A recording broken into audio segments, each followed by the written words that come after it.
ঘরে যদি কোনো জিনের অস্তিত্ব বিদ্যমান থাকে তবে তার সাথে মোকাবেলা করার মতো শক্তি আল্লাহ তাআলা বেড়ালকে দিয়েছেন। বেড়ালটি জিনের সাথে থাকা নেগেটিভ এনার্জিগুলোকেও শোষণ করে ফেলতে পারে।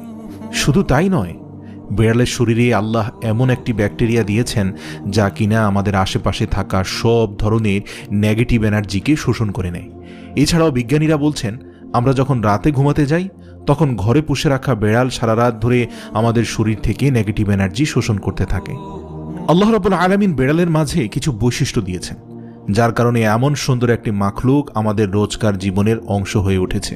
রাসূল সাল্লাল্লাহু আলাইহি সাল্লাম বেড়াল পছন্দ করতেন এবং বেড়াল পালন করার কারণে তিনি তার এক প্রিয় সাহাবীর ছদ্মনাম দিয়েছেন আবু হুরায়রা, যার শাব্দিক অর্থ দাঁড়ায় বেড়ালের পিতা। কেন একজন মুসলিমের বেড়াল পালন করা উচিত?